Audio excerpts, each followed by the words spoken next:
And for those of us raised on jazz, pop, and might not always be music to our ears, well, those are the older folks. And now there's a reason to listen even more carefully.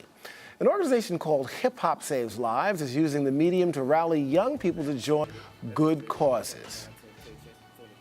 We need to rejoice when your head hip-hop starts inside your head. Dream chaser, ultimatum, pushing out as a hip-hop. Well, Chad Harper is the founder and CEO. Welcome, of course, to Arise Review. How did you get this thing started? Thank you, sir. It actually got started, it was kind of an accident. I mean, I was always a hip-hop artist and music producer, but I was managing a French lounge in Midtown. An organization called Charity Water came in, and they do elaborate cocktail parties to raise money for clean water in Africa. Right. And I was immediately moved by what they did, started volunteering, decided to write a song for them, celebrating the work that they do as everyday heroes. And that song I donated to them to sell and help raise money for their organization, traveled with them doing events and selling the song, and I was like, wow, hip-hop is saving lives. For those of us who are older, you know, rap is metamorphosized in a sense. I mean, I'm old enough to remember Curtis Blow and the Sugar Hill Gang, and the lyrics were, you know, I wouldn't say homogenized, but they were soft. What most people think about, especially my age, I don't know if it's better or worse, are the gangster rap, using the N-word, the vilifying of black women or women in general. And that's what people kind of really identify rap music with these days, right or wrong? Absolutely true.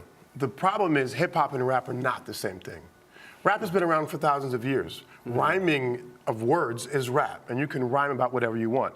Hip-hop was a culture that was birthed out of 42 gangs signing a peace treaty in the South Bronx and saying, we're going to stop the killing, and we're going to celebrate every Friday night in the park, and all the gangs are going to come down, and we're going to battle through dancing and rapping and rhyming. And so hip-hop came from a peace treaty. What happened now is that rap music is being promoted in the media with the name hip-hop on it. Hip-hop is a culture that came from peace. The official definition is peace, love, unity, and having fun. So the majority of people, including corporate America, doesn't know the difference between rap music and hip-hop. It's not the same thing. Okay, so what you're doing here is something positive. Tell us what you have impacted so far. What are some of your goals? Our goals essentially is just to first educate the world on the difference between hip-hop and rap. Secondly, is self-empowerment. So my business partner in this venture is Joel Sancilion from Negus World.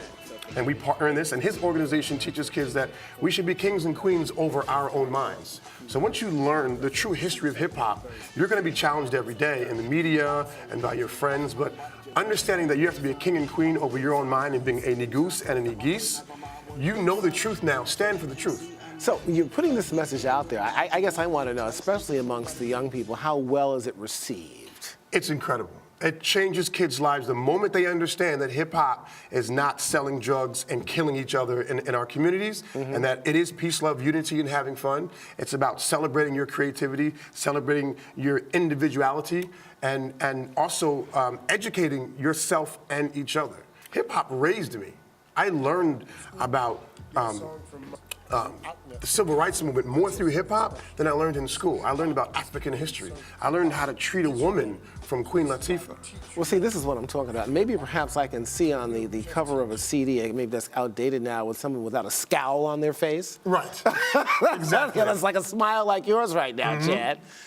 That is hip-hop. Where do we go from here, and what do you expect to get out of this movement as you go along this pathway here? Well, the movement has grown, I mean, all around the world. We have followers in 30, 40, 50 different countries. Wow. We've traveled to India, Liberia, Ghana, Brazil. We're going to the Middle East next week. We're going to Palestine and Israel. We've been to Haiti 4 times, which is my favorite place in the world. But we're just spreading the true history of hip-hop. And once kids understand that, they can participate in the culture in a different way. A lot of kids think, well, I'm not a gangster rapper, I don't sell drugs, how do I fit in? Right, well, I gotta tell you, this is great. I'm excited about it, Chad Harper. Thank you for being on the show, and happy holidays to you. Thank you, sir. All right, hip-hop, all right. And as we close today, we're proud to announce that Arise News is now available on Facebook. I'm Julian Phillips. Have a great and productive week. A winner, winner, winner. we are the best. We ace the test, we never for the less. We can't never give up, cause we number one. You think you lost, we all we want. You think you the boss, we equal, son. Boss, we equal, son. We stand tall, we never fall, even when we have our back to the wall. I'm thinking to myself, I never have no. Steady stacking, never lacking. We teaching Mr. Bowman, no one preaching. Yeah, I said we winning, never from the beginning. Never losing what we doing. Yeah, maintaining. Reading. Yeah, what was that? I said we winning. I said we winning. I said we winning.